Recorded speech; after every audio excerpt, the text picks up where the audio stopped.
Hello and welcome to IAO Football. So the Euros is ending. Doesn't it feel like last week when you were hyping Turkey up to do bits in this tournament?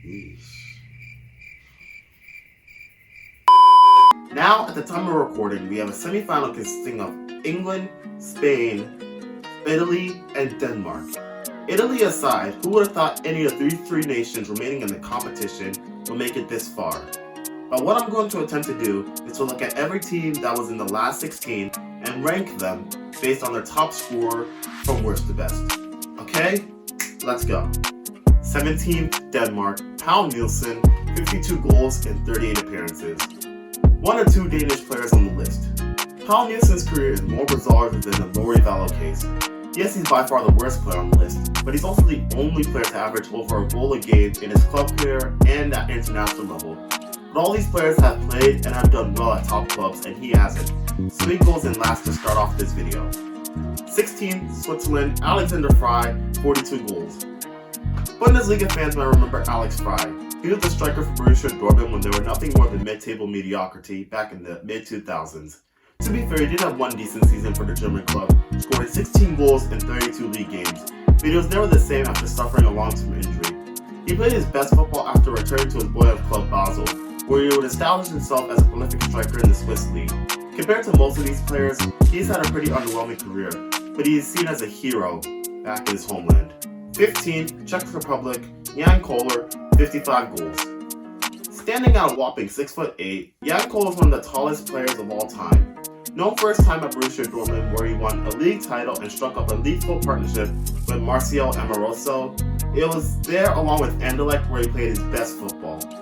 While he won titles in Belgium and in his first season with Germany, he also experienced his Dortmund descent into a mid-table club, despite still being prolific for them. His career really went downhill after his time in Germany. He could never really establish himself at another club, never hit 10 goals in a season again until his last season where he was playing in the French 3rd Division. 14th, Austria, Toni Polster, 44 goals. A prolific striker on his day, Toni Polster had an incredible scoring record, averaging almost 0.6 goals a game in his career and only failing to hit double digits in 3 seasons in his career that lasted 19 seasons. You would think that he would have a resume that would put him in the top 5 of this video, but that cannot be further from the truth. Apart from his time in the Austrian Bundesliga and one season at Sevilla where he scored 33 league goals and helped Sevilla qualify for the UEFA Cup, aka the Europa League, it was a career of mid-table football, 2 relegations, and only playing 1 season of Champions League football. 13th, Denmark, John Dahl Tomasson, 52 goals and 112 appearances. The first of 8 Champions League winners on the list. A cult hero during his time in AC Milan, it was in an Eredivisie where he played his best football. While at Milan, he was known for his off-the-ball runs and ability to create space for the likes of Andrei Shevchenko. It was at Heerenveen and at Feyenoord where he was seen as a prolific striker. In the 5 non-Eredivisie clubs he played for, he only had 1 20-goal season and 2 where he got 15 plus goals, as opposed to 2 20-goal seasons and 4 more seasons where he hit at least 14 goals at the 2 Eredivisie clubs. Tomasson has an incredible resume, but the reason why he's so low on this list is because he's the only player on this list not to have a 20-goal league season, and can't stress this enough, league season, not all competitions. Because of this, he finishes in 13th place. 12th, Germany, Miroslav Klose, 71 goals.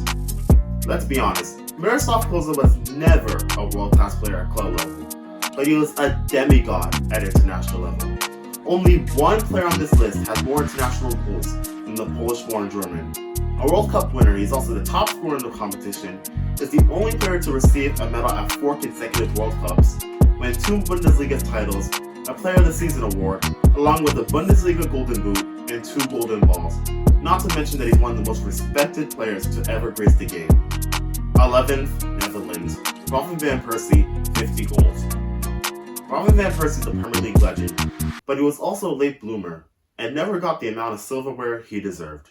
Hence why he is so low on this list.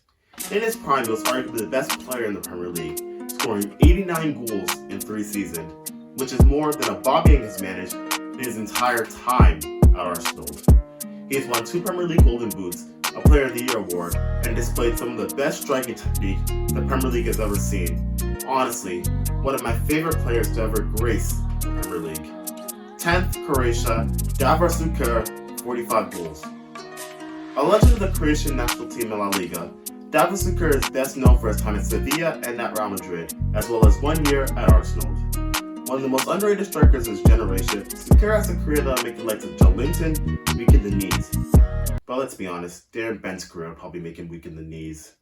He finished his career as a Champions League winner, La Liga winner, finished second in Ballon d'Or voting, a Golden Boot winner, a Silver Ball recipient at the 1998 World Cup, third in FIFA Player of the Year voting, being voted as one of the top 100 players of the 20th century, and making the FIFA 100 in 2004. 9th, Belgium, Romelu Lukaku, 63 goals. I know. I put Romelu Lukaku over the likes of Persie and Miroslav Klose. But you don't understand how much I rate the Belgian. Yes, I know he's the only player on this list over the age of 30. This is the player that scored over 100 Premier League goals before turning 26, scored 20 plus goals in 6 out of the last 7 seasons. Nearly had a 20-goal season at West Brom, while leading them to the highest ever Premier League finish as a teenager, scored 42 goals in 2 seasons for Man United, including 4 in back-to-back comeback wins against Southampton, and more famously, PSG. Oh, and yeah, stop the Juventus monopolization of the Scudetto. And honestly, you can roast me in the comments for saying this, but Chelsea's biggest mistake since the takeover was selling Lukaku, not Kevin De Bruyne or Mohamed Salah. 8th, Spain, David Villa, 59 goals. The original Luis Suarez. A legendary Barcelona striker who was sold to Atletico for mere couch change because they thought that they were washed up and would go on to be a focal point in a title-winning Atletico team. The only difference is that Villa's Atletico team actually beat Chelsea and made it to a Champions League final.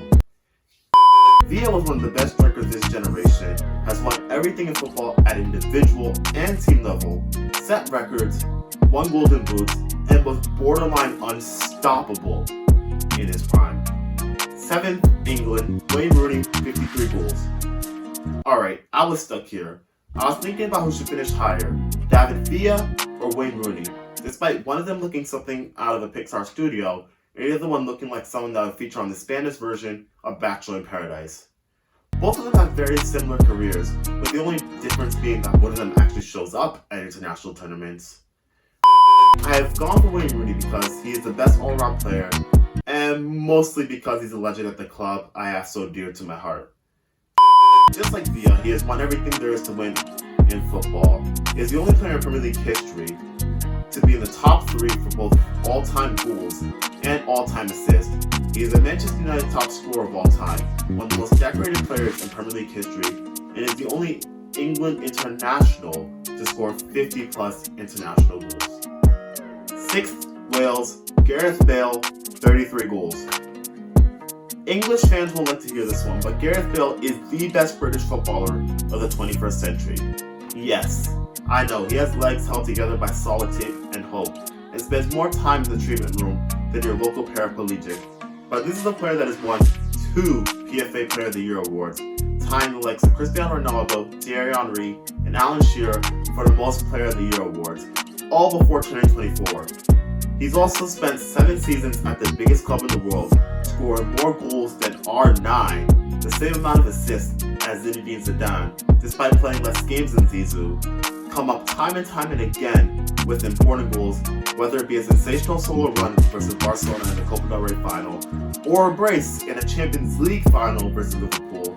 His goal to give Real the league versus Atletico in a game that they were 90 seconds away from defeat, or another brace versus Leicester to make sure that Tottenham would be playing European football next season over their North London rivals, Arsenal.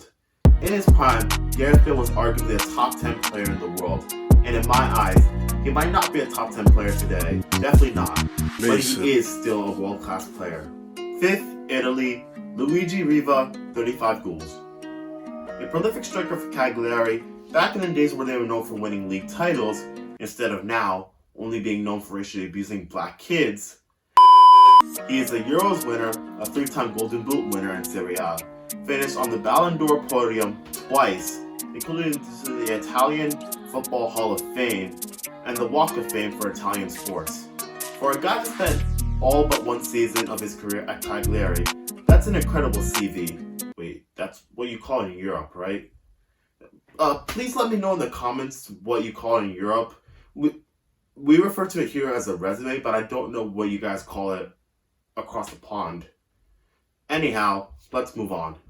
Fourth, Sweden, Zlatan Ibrahimović, 62 goals.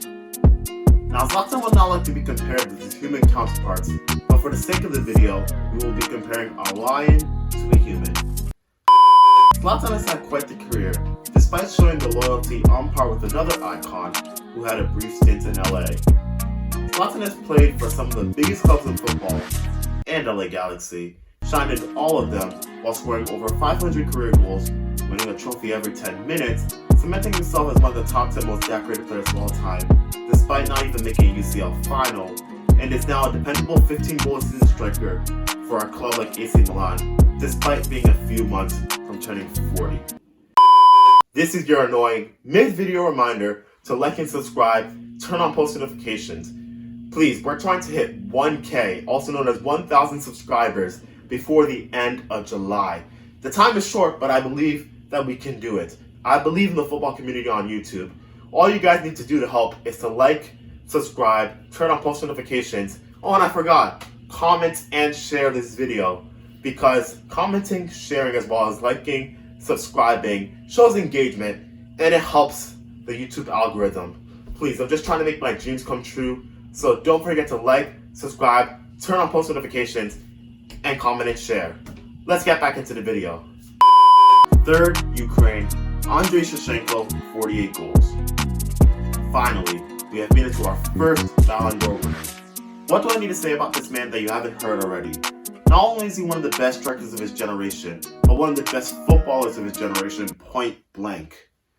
The main man on top for the iconic AC Milan teams of the early 2000s, he retired as a Champions League winner, a Serie A winner, a 5-time winner of the Ukrainian Football of the Year award, 2-time Serie A Golden Boot winner, has been the FIFA 100, and was listed as one of the 100 best players of the 20th century. Oh, and he won an FA Cup at Chelsea. Second, France, Thierry Henry, 51 goals. A man that should really have a Ballon d'Or. Thierry Henry is one of the best strikers to breathe air, and up until now, I can say that France have only produced one player better than the former Gunner. For me, he is the best player of the Premier League era, was one of the best players on arguably the best club team of all time.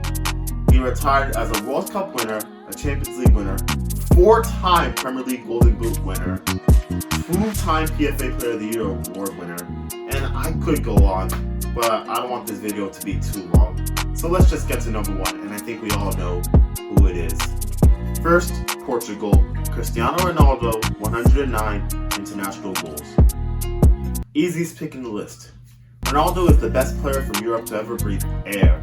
This man will probably end 2021 as the all-time top-scoring male in international football. His list of accolades are bigger than KSI's forehead.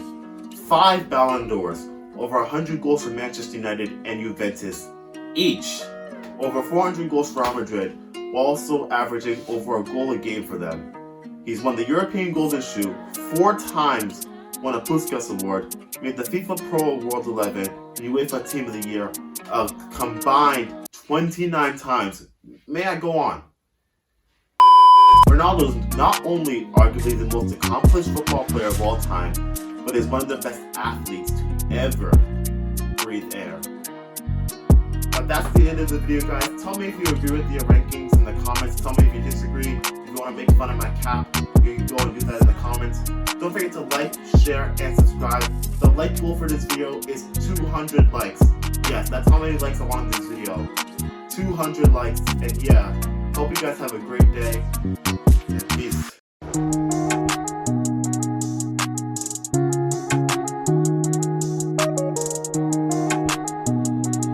Look excited.